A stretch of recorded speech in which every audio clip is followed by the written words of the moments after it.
C'est le dernier cadeau que je vous donnerai. Mon mari me fait des papiers de divorce.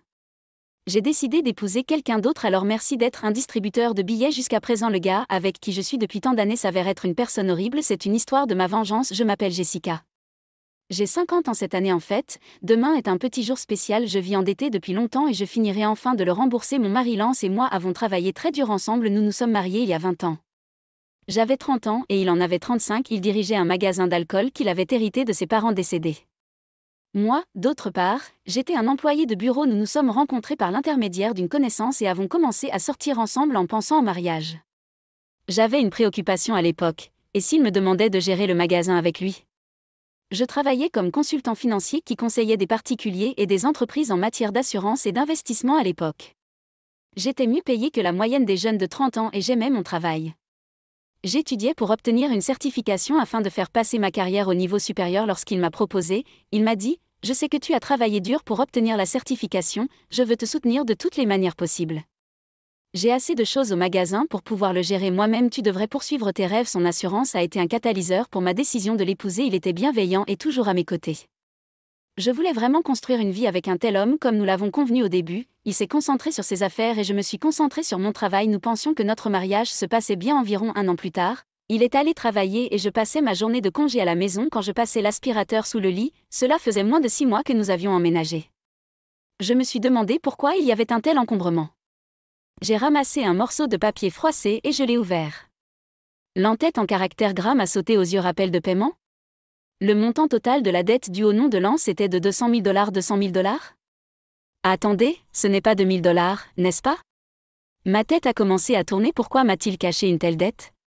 Je l'ai interrogé dès qu'il est rentré chez lui ce jour-là. Quelle est cette dette? Que se passe-t-il? Non, ce n'est pas ce que vous pensez. Elle m'a été laissée par mes parents. La dette n'était pas personnelle mais plutôt sur son magasin d'alcool. Elle a été faite par ses parents et quand il a repris l'entreprise, elle est également venue. Elle était garantie par le terrain et la maison dans laquelle nous vivions. Il n'avait donc aucune intention de renoncer à l'héritage. J'ai compris que ce n'était pas sa dette personnelle, mais ce n'était pas quelque chose qui pouvait être laissé sans surveillance, mais c'est un rappel de paiement. Ne remboursez-vous pas tous les mois? Je le suis, mais les ventes fluctuent d'un mois à l'autre. Parfois je ne peux pas les rembourser pendant tout le mois. Je dois d'abord payer mes affaires. Je leur ai donc demandé d'attendre. C'est à ce moment-là que la lettre est arrivée. Au début, son opinion semblait logique, mais ce n'était certainement pas une bonne idée de retarder le paiement. La lettre comprenait le dernier avis du mot. Je ne te l'ai pas dit parce que je ne voulais pas que tu paniques. Ne t'inquiète pas, mais les affaires sont sur la bonne voie et nous n'avons pas été expulsés de la maison, n'est-ce pas? C'est vrai, mais je l'ai regardé anxieusement puis il a mentionné quelque chose d'inattendu. Si vous êtes si inquiet, pourquoi ne m'aidez-vous pas à payer? Vous gagnez beaucoup, n'est-ce pas? Je n'étais pas à l'aise avec l'endroit où il allait. Ce n'était pas mon magasin. Un mari et une femme étaient censés s'entraider. Ma dette est aussi la vôtre. C'est un peu soudain. Êtes-vous d'accord si mon magasin a fermé ses portes? Beaucoup de gens souffriraient s'il disparaissait. Vous savez, j'ai deviné qu'il avait raison. Son magasin était devenu un élément indispensable de la communauté. Il était situé en banlieue où il n'y avait pas beaucoup de magasins ou de supermarchés. Il vendait également des aliments frais tels que de la viande et du poisson et offrait un service de livraison à domicile. J'ai visité le magasin plusieurs fois et il était toujours occupé. Certains clients ont déclaré qu'ils étaient très reconnaissants pour l'avoir dans le quartier. S'il vous plaît chérie, je vais me concentrer sur le bon fonctionnement de mon entreprise. Aidez-moi à rembourser mes dettes. J'ai respecté la façon dont il prenait son travail au sérieux et se dévouait. Je ne voulais pas voir son magasin disparaître. Je ne voulais pas que cela se produise. À coup sûr, être marié signifie que nous nous soutenons mutuellement à tout moment. S'il était en difficulté, il me semble naturel de l'aider. D'accord, je rembourserai autant que possible chaque mois pour mon salaire. Vous pouvez vous concentrer sur la gestion du magasin. Je pouvais aider financièrement, mais lui seul pouvait le gérer. J'étais heureux qu'il compte sur moi par-dessus tout. Cependant, c'était le début d'un changement en lui. Environ 3 ans s'étaient écoulés depuis que j'avais repris sa dette. Il rentrait souvent tard à la maison. Que faisiez-vous jusqu'à si tard? Vous sentez l'alcool? Je viens de prendre quelques verres avec mes clients. Chérie, as-tu effectué un paiement ce mois-ci? Pour une raison quelconque, il avait l'air condescendant. Je l'ai fait la semaine dernière. Pourquoi? Mon magasin dépend de vous. Tu ferais mieux de continuer à payer à temps. Chaque fois qu'il se saoulait ces jours-là, il me donnait une commande. Je l'avais pris comme un non-sens d'une carte de batterie, mais cela a commencé à me piquer les nerfs quand il l'a fait à plusieurs reprises. Il a donné l'impression qu'il était normal pour moi de rembourser sa dette. Au fait, Matt a un 3e enfant maintenant. Je l'envie. Matt était son ami depuis le lycée. Il avait sa propre entreprise, tout comme Lance. Sa femme travaillait également dans le magasin avec lui. Je voulais te parler de ça, je lui ai dit ce que j'avais gardé pour moi. Ne penses-tu pas qu'il est temps pour nous de fonder une famille? Sa réaction a été très froide. Quoi? Bébé? Mon entreprise vient de commencer à reprendre et nous étions toujours endettés. Comment pouvons-nous être aussi irresponsables? La dette était la sienne. J'ai retenu mon agacement. Matt a 3 enfants maintenant, n'est-ce pas? Nous pouvons en gérer un aussi. Ses parents vont encore bien et sa femme travaille dans le magasin. Ils sont différents de nous. Je ne pouvais pas contrer cela. J'ai toujours pensé que j'aurais des enfants quand je me marierais. Mon rêve a été facilement anéanti alors jusqu'à ce que je rembourse toutes tes dettes. Nous ne pouvons pas avoir de bébé. Eh bien, je suppose que c'est comme ça que ça va se passer si tu gagnes beaucoup d'argent et que tu rembourses les dettes rapidement. J'y penserai. Son sourire méchant m'a dégoûté, mais je me sentais impatient de rembourser les dettes le plus rapidement possible. À quel point j'étais aveugle même si c'était une demande irrationnelle. J'étais trop occupée par l'idée de fonder une famille et je n'y pensais même pas. À partir de ce moment-là, j'ai travaillé sans relâche pour le déjeuner. J'ai activement obtenu des qualifications, passé des examens de promotion, et obtenu une augmentation de salaire. J'ai commencé à gagner beaucoup plus que les femmes de mon âge. J'ai même fait des paiements anticipés, mais la dette n'a pas disparu si facilement. J'ai eu 40 ans avant de m'en rendre compte et j'ai dû renoncer à avoir des enfants. Je me suis dit que j'avais toujours mon mari et qu'il était suffisant. Il comptait sur moi et je pouvais tout faire pour lui tant que je croyais encore que je suis restée heureux. Lance a commencé à rentrer à la maison de plus en plus tard au fil des jours. Il revenait parfois le matin. Je travaillais dans le magasin et c'était le matin quand j'ai réalisé que je devais sortir avec un client. Et la prochaine chose que je sais, le soleil est au rendez-vous. Quand je l'ai vu travailler si dur pour protéger le magasin, j'ai senti que je devais faire de mon mieux en tant qu'épouse aussi. Nous étions sur le même bateau, s'installer pour un avenir meilleur ensemble. Le mois et les années ont passé et le jour est enfin arrivé. J'allais faire le dernier paiement le lendemain. Pour l'amour de la dette, je devais renoncer à toutes sortes de luxe. Je n'avais plus besoin de le faire, je pouvais enfin dépenser mon argent durement gagné comme je le voulais. J'ai réalisé que depuis que je me suis mariée, j'avais trop pensé à l'argent. Nous n'avions jamais pris de vacances ni même dîné dans un bon restaurant. Nous étions encore dans la cinquantaine. J'espérais enfin profiter de ces choses. À partir de ce moment-là, le jour où le dernier paiement était dû, j'ai pris un jour de congé. J'ai préparé un dîner plus luxueux que d'habitude. J'ai préparé une bouteille de vin et j'ai même préparé le gâteau au chocolat préféré de Glance. Quand il est rentré du travail, je les ai mis sur la table et j'ai dit enfin, j'ai l'impression que ça faisait longtemps. Mais les 20 dernières années sont passées si vite, n'est-ce pas chérie? Il tremblait et gardait la tête baissée. Je me demandais s'il pleurait de bonheur. Alors que j'étais stupéfait, il a commencé à craquer d'une manière que je n'avais jamais entendue auparavant. Qu'est-ce qui se passe? Vous allez bien? L'homme qui était censé être mon mari a déclaré la chose la plus scandaleuse, vous êtes renvoyé maintenant. Je vous suis reconnaissant pour les 20 dernières années. Merci d'avoir remboursé toutes mes dettes. Je suis un homme libre. Excellent travail. Je n'ai plus besoin de toi. De quoi parles-tu? Je n'avais sérieusement aucune idée de ce qu'il voulait dire, puis il a sorti quelque chose de son sac. C'est mon dernier cadeau pour toi. Demande de divorce en lettres grasses. Poignardé mes yeux, il a fièrement continué. J'ai décidé d'épouser quelqu'un d'autre. Alors tu ne m'es plus d'aucune utilité. Merci d'être mon distributeur de billets jusqu'à présent. Tu te remaries? Tu m'as trompé pendant tout ce temps? En y repensant, il rentrait toujours tard à la maison en disant travail ou socialisation pendant que je travaillais dur pour rembourser sa dette. Il n'était pas question. Son expression reste suffisante. Je ne serai jamais aussi infidèle. J'ai déjà trouvé la prochaine femme potentielle que je veux divorcer et épouser. C'est pourquoi j'attendais que tu aies purement ma dette. Les larmes ont commencé à couler dans mes yeux à cause de la cruauté. J'étais encore plus attristée par la vue floue du festin que j'avais préparé. Alors sortez d'ici. Il m'a tendu les papiers du divorce. Mon sang a commencé à bouillir plus vite que je ne pouvais ressentir de tristesse ou de désespoir. D'accord, mais vous ne le regretterez pas. J'ai pressé ma voix. Non, je ne le ferai pas. Pourquoi regretterais-je de divorcer d'une vieille sorcière comme toi? Une vieille sorcière? Si j'étais elle, il serait un vieux paix. Je me suis demandé s'il pensait qu'il était encore jeune. Son idée fausse était si ridicule que j'ai retrouvé mon sang-froid et accepté les papiers du divorce. Je vais prendre ça avec moi pour l'instant, et je serai en contact. J'ai fait mes valises et quitté la maison. Comment mes 20 ans de mariage ont-ils pu se terminer si facilement? J'ai finalement versé des larmes de vide et de frustration après avoir été seule et puis j'ai demandé à mon avocat un accord de divorce et je l'ai envoyé à Lance. J'ai également demandé et reçu un rapport sur sa future épouse. Peu de temps après, j'ai reçu un appel de sa pareille, Jessica. Qu'est-ce que c'est que ce document? Il avait l'air furieux. Je pouvais imaginer son visage devenir rouge vif même au téléphone. J'étais très calme. Contrairement à lui, c'est un accord de divorce. Qu'en est-il?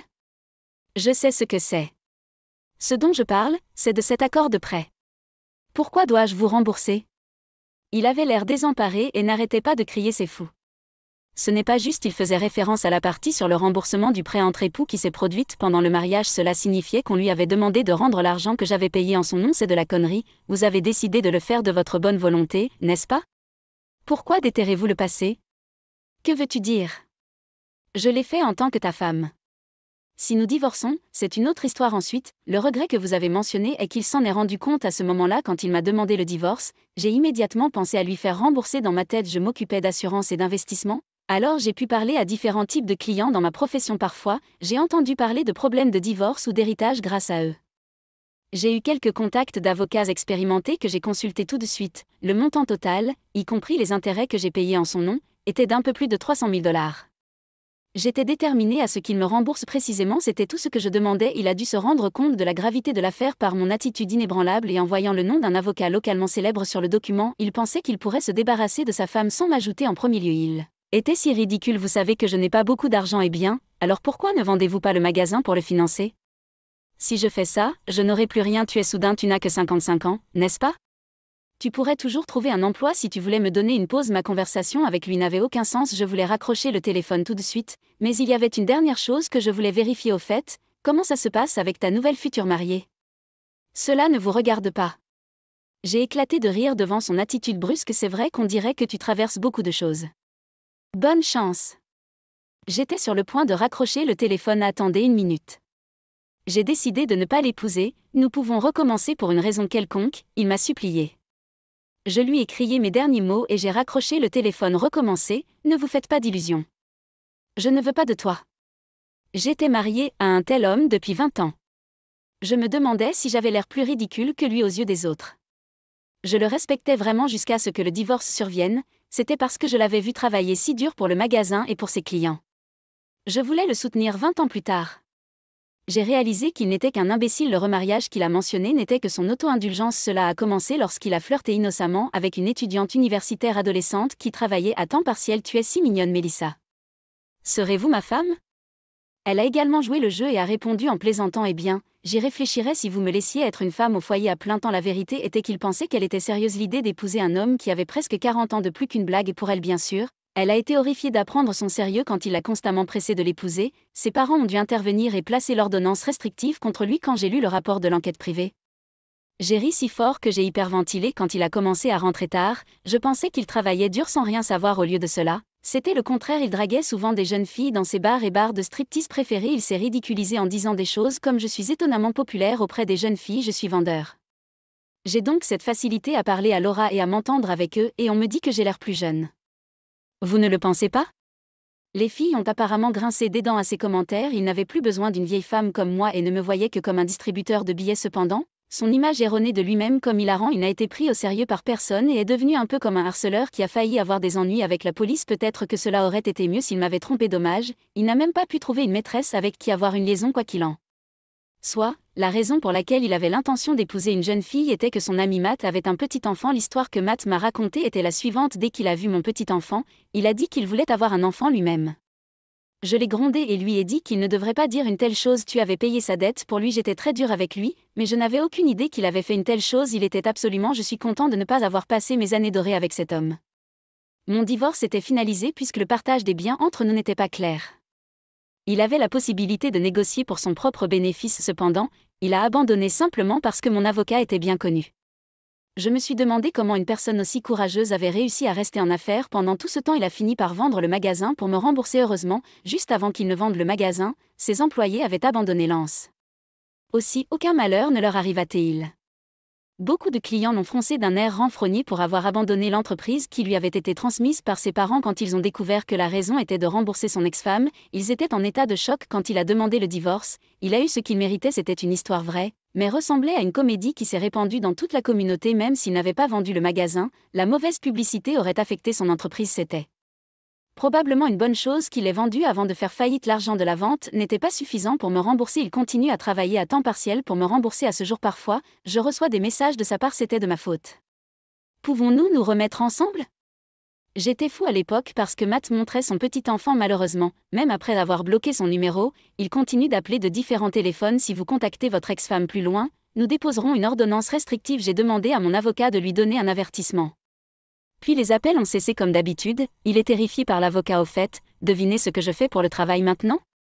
Je suis conseiller matrimonial alors que j'avais 50 ans et que je voulais essayer un nouvel emploi. Mon ami a ouvert une entreprise de rencontres. J'ai quitté mon emploi précédent et je l'ai rejointe tout en aidant les célibataires à trouver un partenaire. Je donne également des conseils sur les questions financières entre les couples, comment décider de l'assurance, etc.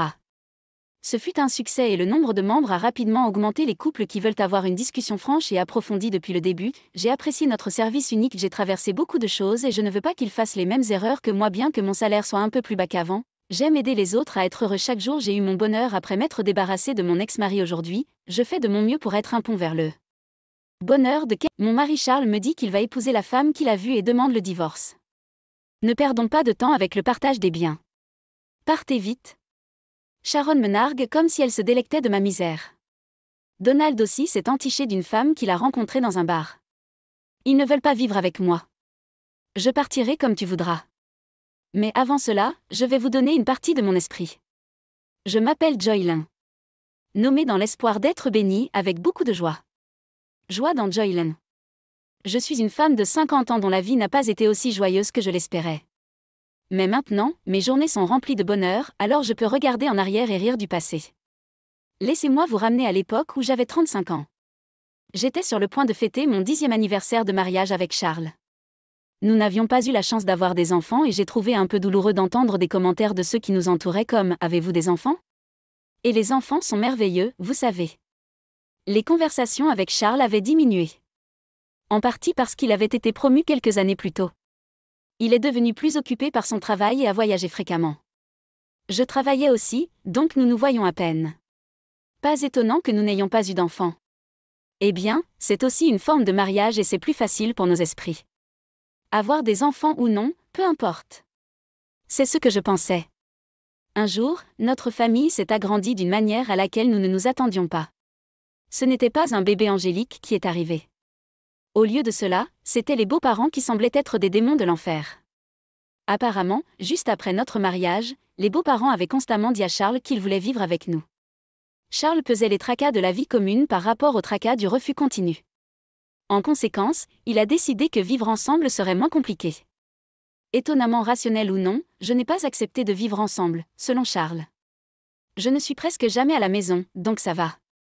Cela pourrait vous convenir. Mais quand même, comme Charles l'a dit, ce n'est pas grave si les beaux-parents sont de bonnes personnes. J'ai eu du mal avec ces beaux-parents avant même que nous commencions à vivre ensemble. Ce sont eux qui m'ont demandé avec insistance, « Quand est-ce que tu auras des enfants ?» Sharon disait toujours que plus vous avez d'enfants, mieux c'est. Chaque fois que nous nous sommes rencontrés. Mais vous n'avez donné naissance qu'à Charles, n'est-ce pas? Vivre avec de tels beaux-parents, c'est une histoire qui vous retourne l'estomac. Je me demande comment la vie ensemble va se dérouler. Mes attentes ont été rapidement trahies, pas dans le bon sens. Cela s'est avéré encore pire que je ne le pensais. Donald a déclaré solennellement que lorsque nous avons commencé à vivre ensemble, nous ne vous donnerons aucune pension ni frais de subsistance. Puis Sharon continua avec un sourire, « Allons-y avec cet arrangement. » Attendez, quel genre d'arrangement est-ce? Charles a également dit quelque chose comme « Nous travaillons tous les deux pour pouvoir nous débrouiller sans recevoir de frais de subsistance. » Charles est donc l'un d'entre eux aussi. Je n'avais jamais été particulièrement mécontent de Charles jusqu'à présent. Je n'attendais pas grand-chose d'un mari avant même de nous marier. Je pensais qu'un mari qui ne se met pas facilement en colère et travaille dur était assez bon. Mais maintenant, une vague de plaintes que je n'avais jamais eue auparavant s'est précipitée. De plus, comme j'ai vécu avec les beaux-parents pendant un certain temps, j'ai progressivement compris la raison pour laquelle ils voulaient vivre avec nous. Donald sortait souvent quelque part la nuit. Je l'ai cru quand il a dit qu'il sortait boire avec des amis. Mais ensuite, j'ai trouvé une carte de ce que vous appelleriez une boîte de nuit et une carte de visite avec Nancy écrite dessus dans la buanderie. Il existe différents types de bars, mais il s'agissait clairement d'une industrie de services qui satisfait directement les désirs d'un homme. Je vois, il aime Nancy. Je n'arrive pas à croire qu'il soit encore aussi énergique à son âge, ai-je pensé. Bien sûr, je le pensais dans le mauvais sens. Pas étonnant qu'il ne puisse pas nous donner de frais de subsistance, il les dépense pour Nancy. On ne peut pas les aider. Pas question. D'un autre côté, Sharon a progressivement commencé à me harceler. De plus, elle était rusée et intensifiait progressivement le harcèlement. À tel point que même moi je ne l'ai pas remarqué au début. Au début, je pensais qu'elle était gentille. J'aurais pu l'endurer s'il s'était agi simplement de la façon dont je plie le linge ou assaisonne ma cuisine. Mais il y a eu des moments où Sharon m'a appelé par le nom de l'ex-petite amie de Charles. À chaque fois, Sharon s'excusait en disant « Je me souviens très bien d'elle parce qu'elle était la première petite amie que Charles m'a présentée. Je ne l'ai pas fait exprès. Désolée. » Au début, j'ai pensé « Sharon est vieille, alors peut-être que de telles choses arrivent. » Mais au fur et à mesure, j'ai réalisé que quelque chose n'allait pas. En parlant de cela, chaque fois que je prenais une douche, la salle de bain était toujours sale. J'ai d'abord pensé que le désordre dans la salle de bain venait de Charles et des autres qui étaient entrés auparavant, mais personne ne s'est plaint de la saleté de la salle de bain. Donc, sans aucun doute, c'était Sharon qui était avant moi. Il y a eu d'autres cas, comme lorsque Sharon, pensant par erreur que tout le monde s'était déjà baigné un jour de neige, a débranché la baignoire, me laissant me doucher dans le froid glacial. Elle a aussi pris une fois mon collier préféré dans le placard sans demander et l'a perdu. À chaque fois, Sharon disait que je ne l'avais pas fait exprès. Je ne pensais pas désolée. Bien qu'il soit possible de prendre accidentellement une douche ou d'appeler quelqu'un par le mauvais nom, prendre des bijoux sans permission n'est pas quelque chose qui peut être balayé comme un simple oubli. J'ai commencé à soupçonner que c'était peut-être un harcèlement intentionnel visant moi. Quand j'ai vu Sharon assise en colère à la table à manger en disant « Mon dîner est en retard parce que Julie Lynn est rentrée tard », j'ai finalement réalisé que c'était en effet du harcèlement, bien que subtil. À bien y penser, Sharon n'a pas fait de tâches ménagères depuis qu'elle est arrivée chez nous. Elle jette ses chaussettes à l'envers dans la lessive et jette les bouteilles à la poubelle sans enlever les étiquettes, ajoutant des inconvénients mineurs à chaque fois. Elle se plaint si les repas sont en retard et si les draps sont en désordre et parfois elle jette même des objets. J'ai finalement compris que notre maison était bel et bien honorée par l'arrivée d'un bébé. 2 d'entre eux, en fait, tous 2 grands et délicieusement têtus. Épuisée par mon travail d'aide-soignante, tout ce que je voulais, c'était échapper rapidement à cette situation et aller me coucher. J'ai donc continué à tolérer silencieusement le comportement de Sharon. Je n'avais pas l'énergie de discuter avec qui que ce soit quand je suis rentrée chez moi. Je voulais me reposer le plus rapidement possible, même si ce n'était que pour un instant. Bien que j'étais épuisée et que je ne l'ai pas remarqué au début, il semblait que Sharon était au courant des sorties nocturnes de Donald. Lorsqu'une actrice apparaissait à la télévision, Sharon demandait constamment à Donald « Donald, tu n'aimes pas les filles comme elle ? Vous le faites, n'est-ce pas ?» L'actrice s'appelait Nancy, le même que la fille du bar. Donald avait l'air pâle. Après cet incident, j'ai demandé une fois à Sharon « Es-tu d'accord pour que Donald sorte comme ça ?» Sharon a répondu « Si je divorce, je serai quelqu'un qui a des antécédents de divorce à cet âge, n'est-ce pas ? C'est misérable et cela semble mauvais pour la société. Bien sûr, je n'aime pas ça, mais il joue juste avec des professionnels au bar, non. S'il n'est pas sérieux, je peux l'accepter. Elle ne se retenait pas de divorcer à cause de son inquiétude pour Donald, mais plutôt parce qu'elle craignait de devenir quelqu'un avec des antécédents de divorce. Je ne pouvais pas le comprendre. Fermer les yeux sur l'infidélité devait être la cause de son stress interne important, et l'exutoire de Sharon pour ce stress me harcelait. En me harcelant, non seulement elle pouvait évacuer son stress, mais elle pouvait aussi éviter de faire le ménage. C'était comme faire d'une pierre 2 coups, j'en étais certain. Je savais pourquoi Sharon avait insisté pour vivre avec Charles. Depuis qu'il vivait avec la belle famille, Charles trouvait de plus en plus d'excuses pour ne pas rentrer à la maison, disant qu'il devait faire des heures supplémentaires. Cette maison était pourrie des racines aux piliers. À ce rythme, même moi je pourrais finir écrasée sous les planchers pourris. C'est arrivé un jour, environ 6 mois après que nous ayons commencé à vivre ensemble. Charles, qui avait rarement le même jour de congé, a dit quelque chose d'inattendu. « S'il vous plaît, divorçons. » C'était un coup de tonnerre. Il s'avère que Charles avait une liaison avec une camarade de classe depuis longtemps. Il a même dit qu'il voulait épouser cette personne, et je n'en avais aucune idée. Apparemment, ils ont commencé à sortir ensemble juste avant qu'il ne soit promu.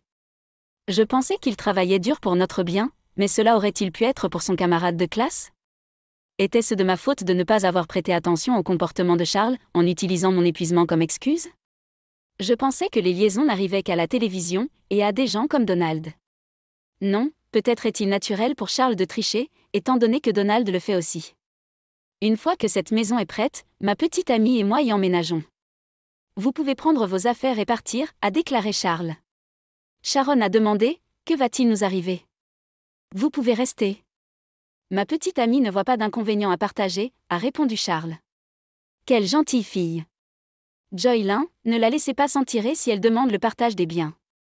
Nous allons utiliser cette maison et tout ce qu'elle contient. Donald intervint. Ouais, c'est une très bonne fille, surtout si elle est plus mignonne que Joylyn. Sharon a lancé un regard à Donald comme pour dire « c'est reparti avec les femmes ». Mais Charles et Donald se contentèrent de rire. Ces gens sont désespérés. J'ai répondu. D'accord, je suis d'accord avec le divorce. Il y aura bientôt une cérémonie commémorative à Atlanta, n'est-ce pas? Pouvez-vous attendre jusque-là? Vous prévoyez de profiter du festin lors de la cérémonie commémorative? Êtes-vous? Comme c'est pathétique. Il n'y a aucune chance que je prenne une femme qui divorce de moi. Partez déjà. Qui est le pathétique ici? Qui se soucie de la nourriture? Malgré tout, Sharon et moi, les seules femmes dans la pièce et toutes les deux trompées, n'arrivons pas à nous entendre. Non, j'avais l'intention de déménager ce jour-là. Rentrer à la maison est un peu embarrassant depuis que j'ai été trompée. Trouver un endroit et gérer la paperasse prend du temps. Je pensais que ça marcherait à ce moment-là. Charles, et non Sharon, répondit avec condescendance. Si c'est le cas, très bien. Tricher et ensuite agir de haut en haut? Ne me sous-estimez pas. Je vais tout détruire. Une semaine a passé et le jour de la vengeance tant attendu est enfin arrivé. Ce jour-là, mes beaux-parents et Charles ont quitté la maison tôt le matin pour assister à une cérémonie commémorative à Atlanta. Ils prévoyaient de revenir dans la soirée. Très bien, essayons. Le service de collecte des ordures que j'avais engagé est arrivé. Je leur ai demandé de charger tous les meubles de la maison dans le camion. Le canapé, le micro-ondes, le lit de Charles et des beaux-parents, et les vêtements de Sharon qui s'étaient accumulés depuis qu'ils avaient emménagé. Le nouvel aspirateur préféré de Charles, même le réfrigérateur et son contenu, tout a disparu. Ah, le minimalisme est merveilleux. Avec chaque objet jeté, j'avais l'impression que mes problèmes disparaissaient. Ensuite, les déménageurs sont venus transporter mes affaires importantes dans mon nouveau logement. Le soir, la maison était vide. La porte d'entrée fit un bruit. Il semblait que Charles et les autres étaient revenus. J'ai décidé de les saluer une dernière fois, comme une bonne épouse, et je me suis tenue à l'entrée avec un sourire. Quoi? Vous êtes toujours là? Charles fronça les sourcils ouvertement. Mes beaux-parents aussi. Oh, c'est dur. C'est la dernière fois, donc c'est bien de voir les visages de l'autre avant de partir, non? J'ai voulu voir ton visage. Hein? Tu te soucies toujours de moi? Il rougit légèrement. Il rit. Quel est le problème? Bien. Prenons un dernier repas ensemble, d'accord? Charles, étrangement de bonne humeur, se dirige vers le salon en disant cela, suivi de Sharon, qui a l'air exaspérée, en disant « Charles est si gentil ». Donald, quant à lui, se tourne vers moi avec un regard fier, disant « C'est mon fils ». Je suis déconcertée. Prendre un repas, hein? Cela aurait été une belle façon de se séparer, s'il restait quelque chose à manger. Hein? Quoi? Quoi? Quoi? Le sens de mes mots? Charles, en ouvrant la porte du salon, laisse échapper une exclamation silencieuse. Sharon, agacée, jette un coup d'œil dans le salon après Charles et s'exclame, tout comme lui, quoi? Quoi? Donald fait de même. Attendre. Pourquoi le réfrigérateur? Non, même les meubles, les appareils électroménagers aussi. Pourquoi n'y a-t-il rien nulle part? Bien sûr, je les ai jetés. La maison semble beaucoup plus grande maintenant, n'est-ce pas? Je pensais que ce serait mal de laisser de vieux meubles pour ta nouvelle vie avec ta petite amie. Considérez cela comme mon cadeau d'adieu. Les a jetés dehors? Pourquoi? Ne vous prépariez-vous pas à déménager? J'ai déjà déménagé. Vous jetez des choses dont vous n'avez pas besoin lorsque vous déménagez, n'est-ce pas? Avez-vous oublié? La plupart des choses que nous avons achetées lorsque nous nous sommes mariés ont été achetées avec mon argent. Rien de mal n'arrivera simplement parce que moi, qui n'en avais pas besoin, je les ai jetés.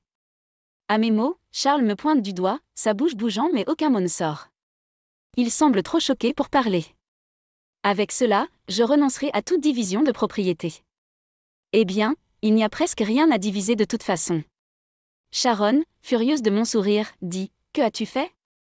Je vais rendre cette phrase à votre fils stupide. Il y a des limites à l'indécence, comme tromper tout en ayant une femme et ensuite dire de partir parce que vous vous remariez. Votre éducation n'était-elle pas en faute?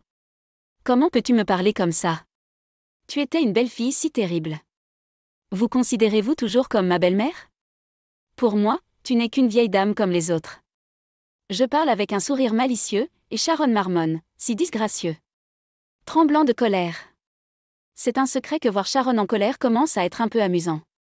Vous ne vous en souvenez pas? Si je demande la division de cette chambre, vous ne pouvez pas refuser, n'est-ce pas? Sans la maison, où vivriez-vous tous les deux étrangers? Vous avez vendu votre maison familiale, n'est-ce pas? Oui, les beaux-parents avaient vendu leur maison lorsqu'ils ont emménagé chez nous. Nous n'en aurons plus besoin, avait-il dit. Cette maison était donc absolument nécessaire pour eux. Ils se sont rangés du côté de la liaison de leur fils plutôt que de sa femme, pensant probablement, tant qu'il y a une maison avec une femme de ménage, tout est permis. En entendant mes mots, se sentant peut-être pressé, Donald intervient. Eh bien, réglons cela à l'amiable. Faire semblant d'être une bonne personne. Oui, faisons-le. Procédons calmement, comme le suggère le vieux mât, je veux dire, comme le suggère Donald. Exactement. Vous savez de quoi je parle, Joylyn? Bien sûr. Au fait, Donald, votre téléphone portable n'a-t-il pas été cassé aujourd'hui? Oh oui, je m'en suis rendu compte après avoir quitté la maison. Il ne s'allumait pas. Si la charge ne fonctionne pas, je suppose que je devrais consulter le magasin. Ce n'est pas nécessaire. Votre téléphone portable est juste ici. En disant cela, j'ai sorti le téléphone portable de Donald de ma poche. Hein? Deux téléphones identiques? Que se passe-t-il? Donald est perplexe. J'ai changé de téléphone juste avant votre départ aujourd'hui. Celui que j'ai est le vrai, et celui que vous aviez est un d'occasion que j'ai acheté et j'ai retiré la batterie, donc il ne s'allume pas. Quoi? Comme vous n'êtes pas féru de technologie, je pensais que vous abandonneriez facilement en pensant qu'il est cassé ou à court de batterie. Cela semble être un énorme succès. En souriant, Donald me demande, pourquoi feriez-vous cela? Pourquoi, vous demandez-vous? Eh bien, je n'en ai aucune idée. En parlant de cela, vous avez reçu un email aujourd'hui de votre bien-aimée Nancy, disant qu'elle avait passé un bon moment l'autre jour. Vous vous envoyez des emails tous les jours, n'est-ce pas? Je suis tellement jaloux de votre amitié étroite. Quoi? Donald halète tandis que Sharon le regarde. Donc, Donald, vous étiez avec Nancy l'autre jour. Ouh! Plus amoureuse qu'avec Sharon. Mais vous devriez mettre un verrou sur votre téléphone si vous trichez. Vous vous ferez prendre facilement. Arrête, Joylyn, mais je pensais que tricher était mal. Charles m'a trompé, et ça m'a fait mal. Je sais exactement ce que Sharon ressent. Donc, j'ai fait quelque chose de gentil à la fin. J'ai envoyé un texto à Nancy. Je m'ennuie. Séparons-nous. Elle était furieuse. J'avais affaire à ce vieil homme parce qu'il me donne commodément de l'argent. Heureusement que vous avez rompu en toute sécurité. Oh, au fait, c'est Nancy. Sharon, votre ennemie. Regardez bien. Cela dit, j'ai montré à tout le monde une photo de Nancy et Donald en rendant le téléphone. C'est là que c'est arrivé. Charles montra une expression sévère que personne n'avait vue auparavant. Pourquoi? Ma petite amie est quoi? Tout le monde sauf Charles halta. Que se passe-t-il, Charles? Que êtes-vous pour Nancy? Non, c'est ma phrase, papa. Pourquoi prenez-vous des photos avec Nancy? Parce que je suis son petit ami, évidemment. Non, Nancy est ma petite amie. Votre petite amie n'est-elle pas votre camarade de classe? Nous nous sommes rencontrés dans un bar et avons commencé à traîner. Qui aurait cru que le père et le fils sortaient avec la même personne? Cette évolution m'a également surpris. Ignorant Sharon et moi, qui étions sous le choc, les hommes ont commencé une dispute inutile pour savoir qui était le plus approprié pour être le petit ami de Nancy, qui a finalement dégénéré en une bagarre à part entière, se tirant les cheveux. La bagarre s'est terminée lorsque Charles a arraché une quantité importante des précieux cheveux clairsemés de Donald. Après avoir jeté un coup d'œil au visage sans âme de Donald, j'ai déclaré haut et fort, « Eh bien, je pars pour mon nouvel endroit. Merci pour tout. Je réclamerai une compensation pour l'affaire la prochaine fois. Au revoir. » J'avais dit qu'il n'y aurait pas de partage des biens, mais je ne parlais pas d'indemnisation. Sharon réalisa que c'était une affaire sérieuse, et balançant le sac qu'elle tenait, commença à abattre furieusement Donald dans une rage folle. Donald se tenait là, la tête baissée, comme s'il avait été complètement épuisé, incapable de tout gérer en même temps. En regardant cet enfer se dérouler à côté de moi, je ne pouvais pas m'empêcher de sourire en sautant sur mon scooter bien-aimé et en quittant les lieux. Bien que ce soit loin dans mon esprit, je me sentais comme Tom Cruise dans Top Gun.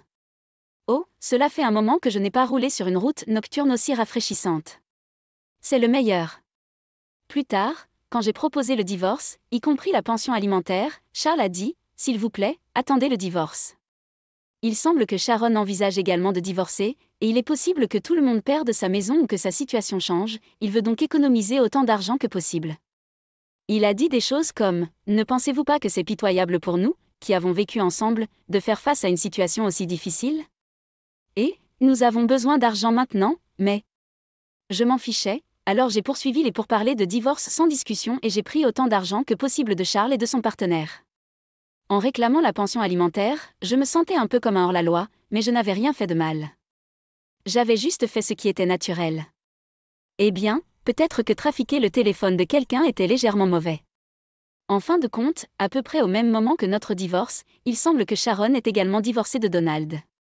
Apparemment, la liaison de Donald et Nancy durait depuis plus de 5 ans, et Sharon ne pouvait pas pardonner qu'ils aient également eu une relation en privé. Je ne comprends pas très bien pourquoi la tournée des bars est pardonnable, mais pas les relations privées. Je pensais qu'il y avait différentes formes de mariage. Eh bien, à la fin, nous ne sommes plus mariés, de toute façon. Donald a été poursuivi pour une pension alimentaire par Sharon, et Charles a été poursuivi pour une pension alimentaire par moi, donc le dicton s'en sera vrai, et les beaux-parents sont maintenant tous dispersés. Sharon, ayant été trompée par Donald, semblait avoir appris à mépriser les hommes en général, y compris Charles, qui m'avait abandonné de la même manière. En conséquence, Charles et Sharon, après le divorce, deviennent lentement distants, bien qu'ils aient peu de conversation. Donald, sans emploi, s'est tourné vers Charles pour obtenir de l'aide mais a été rejeté, car Charles lui-même s'en sortait à peine. Charles jongle avec plusieurs emplois, tandis que Sharon, qui était femme au foyer depuis son premier mariage, fait l'expérience du travail pour la première fois avec un emploi à temps partiel. Donald est devenu un travailleur à temps partiel vivant dans un hôtel bon marché. Charles, impatient d'épouser Nancy, a appris qu'elle n'était pas intéressée. Nancy considérait Charles et Donald comme de simples extensions de son travail dans un bar, comme des sources d'argent pratiques. Il s'est avéré que Nancy avait d'autres hommes que Charles dans la même capacité. Charles, ayant été camarade de classe avec elle, l'a prise pour sérieuse et a cru qu'elle était son destin, mais en réalité, c'était une histoire stupide et triviale. En fin de compte, les deux hommes ont été jugés inutiles par Nancy, même en tant que source d'argent pratique, et ont été écartés. De mon point de vue, je me suis dit, puisque je m'en vais, que je pourrais aussi bien tout détruire dans le processus, comme je le visais. Je suis très satisfait d'avoir assisté à l'effondrement spectaculaire d'une famille. Personne dans cette famille ne s'appréciait les uns les autres, ne se souciant que d'eux-mêmes, donc le résultat était, d'une certaine manière, inévitable. Essentiellement, il n'était une famille que de nom, dépourvue de toute compassion. Maintenant, je pense que c'était bien de m'éloigner de cette maison. D'un autre côté, alors que je rentre encore à la maison épuisée du travail tous les jours, vivre seul m'a libéré du temps car je n'ai plus besoin de l'allouer à quelqu'un d'autre. J'avais plus de liberté que lorsque j'étais mariée. À l'époque où j'étais mariée, j'avais à peine le temps de rencontrer mes amis de l'université, mais maintenant je peux voyager avec eux pendant mes jours de congé et même avoir du temps pour mes loisirs. À l'université, je faisais partie de la chorale, alors j'ai décidé de rejoindre un club de karaoké. Il semble que l'on puisse continuer à s'améliorer en musique, quel que soit l'âge. Je gagne régulièrement aux compétitions du club et je gagne même des prix en espèces. Grâce à cela, mon portefeuille est toujours bien rempli. Dans l'établissement où je travaille, mon collègue a suggéré d'organiser un événement récréatif karaoké, puisque je suis douée pour ça, et ce fut un énorme succès. J'ai reçu de nombreux compliments, comme « Tu es si bon », et j'étais ravie d'apporter des sourires aux résidents grâce à mon passe-temps personnel, quelque chose auquel je ne m'attendais pas. D'ailleurs, mes performances préférées sont Unchained Melody et My Heart Will Go On. Les paroles des chansons plus anciennes sont tellement merveilleuses. Je ne comprends pas vraiment les chansons récentes, mais je suppose que je devrais étudier. Bien que mes journées ne soient pas glamour, je suis entourée de collègues sympathiques, d'amis dignes de confiance et de résidents gentils qui se sentent comme une famille au-delà des limites du travail. Enfin, il semble que je sois devenue la Joylyn que j'étais censée être. À partir de maintenant, je vise à être quelqu'un qui non seulement reçoit de la joie, mais la partage aussi avec les autres. Très bien, faisons de notre mieux au travail aujourd'hui. Je célébrerai de tout cœur les anniversaires. Je m'appelle Catherine. J'ai 24 ans et je travaille dans une école maternelle. L'année dernière, je me suis mariée et je vis maintenant avec mon mari, Georges. Il a 37 ans et travaille pour une grande entreprise, donc oui, il y a un écart d'âge notable entre nous. Avant de nous marier, Georges était incroyablement attentionné et gentil. Il faisait toujours des réservations dans de merveilleux restaurants pour nos anniversaires et n'oubliait jamais de m'acheter un cadeau. Quand j'étais alitée avec des crampes menstruelles, il m'achetait rapidement des analgésiques et des produits hygiéniques. J'ai apprécié sa compréhension. Sa maturité et sa gestion adulte des situations le rendaient d'autant plus attrayant pour moi. Cependant, après notre mariage, sa gentillesse s'est estompée. Quel est cet aliment au goût terrible? Maintenant, de telles remarques désobligeantes étaient devenues courantes. Avant, il complimentait toujours même ma cuisine médiocre. Mais après le mariage, il se plaint de tout ce que je fais. Il laissait ma nourriture intacte et commençait à manger de la nourriture qu'il avait achetée dans un dépanneur. Mais j'ai suivi la recette. Je pense que c'est bon. Réagir ou répondre serait un problème majeur. Si je montrais ne serait-ce qu'un soupçon de résistance, il ne me ferait pas de mal physiquement. Mais il criait pendant des heures. Peu importe à quel point je m'excusais, il continuait à crier jusqu'à ce que soudain ce soit le matin. Lorsque cela se produit, cela affecte mon travail, alors j'ai renoncé à répondre. C'est la paix précaire que nous avons réussi à maintenir. Désolé. Je cuisinerai mieux la prochaine fois. La prochaine fois? Quand est-ce que c'est? Tu es tellement incapable. N'avez-vous aucune conscience de vous-même en tant qu'épouse? Désolé. Peu importe ce qu'il dit, tout ce que je peux faire, c'est m'excuser. Je crois que c'est ce qu'on appelle du harcèlement. Les gens disent souvent que vous devriez voir la vraie nature de votre partenaire avant le mariage, mais j'ai échoué à cela. Il avait l'habitude d'être si gentil, c'était trop dur de le voir venir. Ces mots me blessaient quotidiennement, mais je ne pouvais pas abandonner complètement, espérant qu'il reviendrait à ce qu'il était avant. Je ne pouvais pas m'éloigner de mon mari à cause de ses difficultés. Puis, comme pour ajouter l'insulte à l'injure, j'ai eu des nouvelles de ma mère. Elle suivait un traitement contre le cancer depuis un certain temps, mais malheureusement, il s'est propagé. Il semble qu'il ne pouvait pas faire grand-chose de plus. Les médecins lui ont donné 1 an à vivre. J'étais pris au dépourvu et dévasté. La maison de mes parents n'est qu'à environ 1 heure de route de l'endroit où mon mari et moi vivons, alors j'ai décidé de rendre visite à ma mère autant que possible. Mon mari n'avait pas l'air très heureux à ce sujet. Chaque fois que je mentionnais que j'allais voir ma mère, il se plaignait. Tu négliges notre maison pour voir ta mère. À quoi pensez-vous? Maman n'a plus qu'1 an, vous savez. Je veux passer le plus de temps possible avec elle, donc je n'ai pas de regrets. Tu penses que tu es une bonne fille? Vous ne gagnez presque rien et ne pouvez même pas faire les bases correctement. C'est un peu dur, vous ne trouvez pas? Qu'est-ce que c'est? Vous avez un problème? Nous vivons dans cette belle maison parce que c'est moi qui gagne l'argent. Nous vivions dans une maison achetée au nom de mon mari. Oui, il gagnait plus que moi, mais nous ne pouvions pas acheter la maison directement, alors nous avons contracté une hypothèque. Avant de nous marier, j'ai proposé de m'aider à payer l'hypothèque. À l'époque, il insistait gentiment pour qu'il s'en occupe. Regardez où cela nous a menés maintenant. Je gagne peut-être moins, mais je peux aussi aider avec l'hypothèque. Cette maison est à mon nom. C'est ma maison. Je savais que se disputer était inutile, alors comme d'habitude, j'ai juste dit « je suis désolé ». Quand je m'excuse, il a l'air satisfait, ce qui, je pense, est la façon la plus sûre de gérer les choses. Après avoir entendu parler de l'état de ma mère, j'ai commencé à lui rendre visite plus fréquemment. Pour ne pas contrarier davantage mon mari, je me suis assurée de terminer toutes les tâches ménagères avant de me rendre chez mes parents. Bien sûr, il se plaignait, mais je ne répondais jamais. Je continuerai à m'excuser. Je ne voulais pas risquer d'être interdit de voir ma mère. Même après une journée fatigante, entendre la voix de ma mère me remontait le moral. Merci de toujours venir. C'est rien. J'aimerais te voir. Oh, et si nous partions en voyage, maman? Je veux que nous créions des souvenirs. Oh, ça a l'air charmant. Je suis d'accord aussi. Nous trouverons un endroit proche, donc ce ne sera pas trop pour maman. Et si on y allait pour ton prochain anniversaire, maman? Cela semble parfait. Je suis tout à fait pour. Je suis si heureux. Ce sera le meilleur anniversaire. En voyant le sourire joyeux de ma mère, j'ai senti le bonheur gonfler en moi aussi. Son anniversaire était dans 2 mois. J'ai décidé de commencer à le planifier. Sur le chemin du retour, une inquiétude particulière pesait sur mon esprit. Comment parler de ce voyage à mon mari? Chaque fois que je sors avec des amis, je devais lui rendre compte. Il m'envoyait même plusieurs emails pendant mes sorties, exigeant que je lui montre des photos de ce que je faisais. Si je l'ignorais, cela entraînait des problèmes quand je rentrais à la maison, alors j'obtempérais à contre-séure.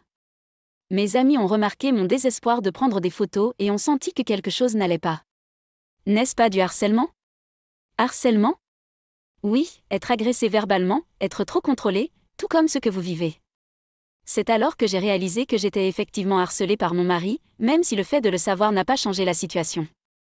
J'ai lu en ligne qu'il est essentiel de conserver des preuves. Depuis, j'ai conservé ses courriels excessifs, des enregistrements de ses propos abusifs et même un journal intime. Je dois lui rapporter tous les plans avec des amis, mais cette fois, c'est un voyage en famille. Il ne contrôlerait sûrement pas cela non plus. De plus, je lui ai parlé de la santé déclinante de ma mère, alors il devrait comprendre. Vous avez rendu visite à votre mère à nouveau. Vous ne vous en lassez jamais? Aujourd'hui, nous avons parlé de partir en voyage pour l'anniversaire de maman. C'est peut-être le dernier, alors nous prévoyons d'y aller. Quand je lui ai dit cela, son visage s'est immédiatement aigri. Un voyage? Je n'en ai pas entendu parler. Nous en avons discuté avec la famille aujourd'hui. Je n'ai jamais donné la permission pour cela. C'est pour maman. Elle a hâte d'y être. Je veux créer des souvenirs avec la famille. Mon mari, clairement irrité, a écouté mon raisonnement, mais un sourire méchant s'est glissé sur son visage. Alors, quand est ce voyage? Dans 2 mois seulement. J'ai surtout décidé de l'hôtel, j'ai juste besoin de faire les réservations. Waouh, dans 2 mois. Alors je suppose que nous ne pouvons pas y aller. Pourquoi pas? Avec un sourire malicieux, mon mari a commencé à tripoter son téléphone portable. Quelques minutes plus tard, il m'a montré l'écran de son téléphone, me laissant perplexe. Écoutez, c'est un email de ma sœur. Elle se marie ce jour-là. J'ai déjà répondu que nous y assisterions. Nous ne pouvons pas reculer maintenant. Un mariage? Je ne me souviens pas d'avoir entendu parler de ça. Je vous l'ai déjà dit, vous n'écoutiez tout simplement pas. Quoi qu'il en soit, pas de voyage. Nous allons au mariage de ma sœur. Si vous n'aimez pas ça, divorçons. Vous ne pouvez pas être sérieux. Je n'avais aucune idée qu'une invitation de mariage était arrivée. Mon mari ne vérifie jamais le courrier. Je commande toujours le courrier, mais je n'avais pas remarqué cette invitation. C'est difficile de croire que je l'oublierais. C'était étrange que mon mari réponde lui-même à l'invitation, sans me consulter. Voyant ma déception, mon mari avait l'air très content. Me méfiant de lui, j'ai décidé de vérifier secrètement auprès de ma belle-mère, Marie. Bonjour, est-ce Marie? Il y a quelque chose que j'aimerais confirmer. Catherine, quoi de neuf? Je me suis renseignée sur la belle-sœur qui vit avec mes beaux-parents. Alors que mon mari est tout à fait le personnage, cette belle-sœur, Elisabeth, est aussi assez excentrique. Elle a eu 40 ans cette année, une femme divorcée, et son histoire de divorce a été assez tragique. Elisabeth a eu un enfant avec son ex-mari, mais Elisabeth ne s'est jamais vraiment occupée de l'enfant. Même si elle était femme au foyer, elle ne faisait ni tâches ménagères ni éducation des enfants, se contentant de paresser toute la journée. Il y avait des moments où son ex-mari rentrait à la maison pour trouver leur enfant pleurant de faim. Et quand l'enfant n'avait que 2 ans, Elisabeth a fait quelque chose d'inimaginable. Pendant ce temps, la belle-sœur avait une liaison avec ce gars louche du quartier. Incroyablement, elle rencontrait son amant pendant que son enfant faisait la sieste. Un jour, l'enfant s'est réveillé de sa sieste, s'est rendu compte que sa mère n'était pas là et a pleuré de manière incontrôlable. Les pleurs de l'enfant ont duré si longtemps qu'un voisin l'a remarqué et l'a signalé à la police. C'est alors qu'ils ont découvert que l'enfant avait été laissé seul et à propos de l'affaire. Le mari était furieux, a immédiatement demandé le divorce. Alors que la belle-sœur était obsédée par son amant et qu'elle lui faisait des folies avec l'argent du mari, il l'a larguée sans ménagement. Elle n'était pas douée pour l'éducation des enfants et même son propre enfant ne l'aimait pas, elle n'avait donc aucune chance d'obtenir la garde. Il ne restait plus à la belle-sœur qu'à payer l'indemnisation de son ex-mari et la pension alimentaire. Elle est retournée chez sa belle-famille. Peu de temps après, elle est devenue recluse, et cela continue à ce jour. Il était donc surprenant de penser que sa belle-sœur, qui sort à peine, se remarierait. Est-il vrai qu'Elisabeth se marie? À ma question, la belle-mère avait l'air choquée. Quoi? Je n'ai jamais entendu ça. Elle ne se baigne même pas et ne sort même pas. Et elle n'a même pas fini de payer l'indemnisation. Il lui est impossible de se remarier. Comme je le pensais, mes soupçons étaient fondés. L'histoire du mariage de ma belle-sœur était un mensonge concocté par mon mari. Mon mari m'a parlé du mariage d'Elisabeth. De plus, ma mère n'a plus qu'1 an à vivre. Je voulais l'emmener en voyage, mais il m'a dit de ne pas le faire parce que c'était le jour du mariage d'Elisabeth. Il n'y a pas de mariage. Je me demande ce qu'il pense. Il a même dit qu'il divorcerait de moi si je donnais la priorité au voyage plutôt qu'au mariage d'Elisabeth. Je suis désolée pour mon fils stupide. S'il vous plaît, Ignorez ces commentaires absurdes et profitez de votre voyage avec votre mère. Elle sera ravie. Merci. Je vais. Je me suis sentie soulagée de savoir que ma belle-mère est rationnelle, contrairement à mon mari. Mais en même temps, la colère a jailli en moi contre mon mari menteur. Peut-être voulait-il simplement m'empêcher de voyager avec ma mère. Après avoir enduré tant de harcèlement, je me suis sentie stupide de toujours obéir. J'ai décidé de confronter mon mari. Il y a quelque chose dont je dois discuter. Ce soir-là, j'ai reparlé à mon mari du voyage. Quoi ? J'ai décidé de faire le voyage avec maman. Je t'ai dit que c'était le jour du mariage de ma sœur. Essayez-vous de m'embarrasser ? C'est une belle invitation, mais ma propre mère est plus importante pour moi. Donc, je ne peux pas y assister ce jour-là. Assez de ça. Divorçons. Quittez ma maison tout de suite. Mon mari s'est soudainement mis à crier, le visage déformé par la rage. Probablement parce que pour la première fois, j'avais résisté et ne lui avais pas obéi. Il a commencé à lancer des objets, comme la télécommande de la télévision et des livres à proximité. Je me suis désespérément cachée derrière le canapé, m'assurant qu'aucun des objets lancés ne me toucherait. Soudain, une voix plus forte que celle de mon mari a retenti de mon téléphone portable. C'est vous qui devez arrêter. Lorsque mon mari a reconnu la voix comme étant celle de mon beau-père, Daniel, son visage s'est vidé de sa couleur. Papa, j'ai tout entendu. Un mensonge sur le mariage de votre sœur, menaçant Catherine d'une telle tromperie et recourant à la violence. Impardonnable. J'arrive. Si vous faites du mal à Catherine de quelque manière que ce soit, vous ne vous en sortirez pas. Georges, en entendant les paroles de son père, avait l'air complètement vaincu et s'est effondré sur le sol. Il commença alors à marmonner à voix basse. C'est mauvais. Non, ce n'est pas de ma faute. Ils ne comprennent pas. Je n'ai rien fait de mal. En le regardant, j'ai eu plus peur que déçu. Silencieusement, je suis sortie de la maison. Alors que je m'accroupissais près de l'entrée, mes beaux-parents sont arrivés. Marie, merci de m'avoir aidée. Après avoir entendu les paroles de notre fils, j'étais certain que quelque chose n'allait pas avec lui. J'avais partagé avec ma belle-mère l'incident du voyage et ma confrontation avec mon mari. Anticipant un danger potentiel, elle m'avait suggéré de la laisser écouter notre conversation au téléphone. J'ai également informé mon beau-père, en m'assurant qu'ils étaient à proximité et prêts à aider si nécessaire. Nous allons confronter notre fils. Si vous vous sentez à la hauteur, Catherine, rejoignez-nous. Nous vous protégerons, toujours. Les mots de Daniel étaient incroyablement rassurants. J'ai suivi mes beaux-parents dans la maison où se trouvait mon mari. Et, la maison est en désordre. Que as-tu fait ? Lorsque Daniel est entré, mon mari a baissé les yeux en silence. Vous avez prétendu que c'était à propos du mariage de votre sœur pour saboter le voyage de Catherine ? Comme c'est pathétique de votre part. Pourquoi avez-vous fait une telle chose ? Mon mari a marmonné ses excuses. Catherine est si crédule. Elle écoute tout ce que je dis. C'est moi qui la soutiens, mais elle a osé me tenir tête. Daniel soupira, clairement exaspéré. Catherine, est-ce que mon fils vous soutient financièrement ? Non, je travaille aussi, et nous partageons les frais de subsistance. Je ne paie pas l'hypothèque car il insiste pour s'en occuper, mais ce n'est pas que je ne peux pas me le permettre. Mon mari m'a regardé fixement. Tu gagnes moins que moi. Ne soyez pas arrogant. Oui, c'est vrai, mais ce n'est pas de beaucoup, n'est-ce pas ? Ce n'est pas comme si tu gagnais beaucoup plus que moi. La ferme. Vous parlez toujours trop. Écoutez-moi. Il a crié et s'est mis en colère contre moi, mais quand mon beau-père a parlé, il a immédiatement baissé les yeux et s'est tu. N'avez-vous pas honte ?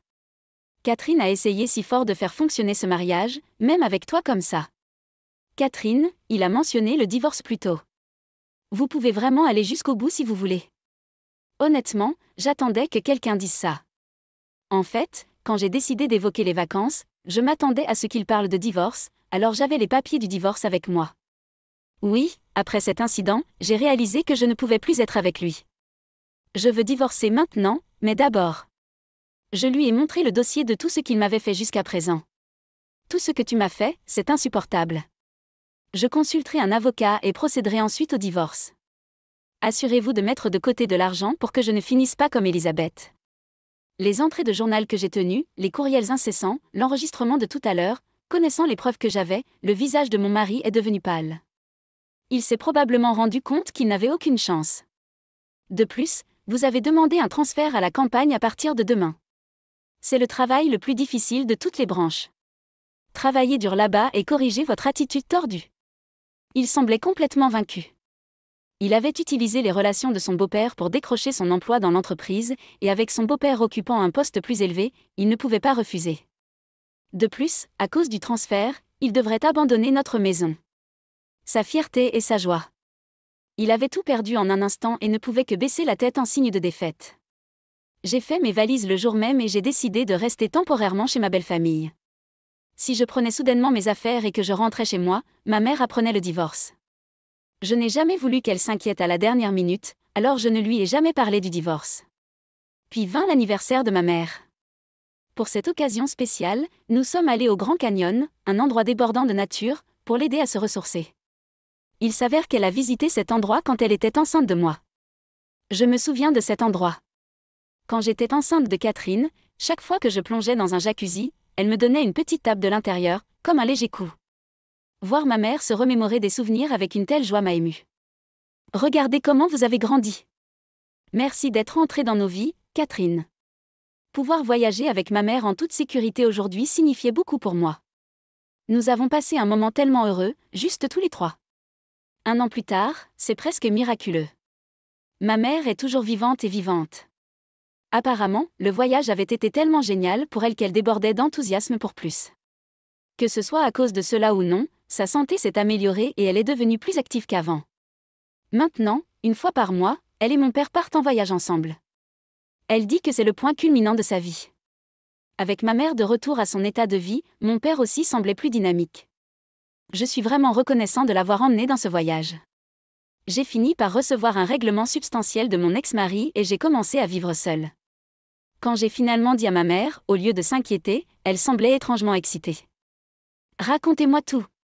Étonnamment, elle était impatiente d'entendre parler de mes mésaventures, presque comme si c'était une intrigue d'une série télévisée. Elle écoutait attentivement chaque mot. D'un autre côté, mon ex a été transféré dans une succursale exigeante et travaille apparemment lui-même en lambeaux tous les jours.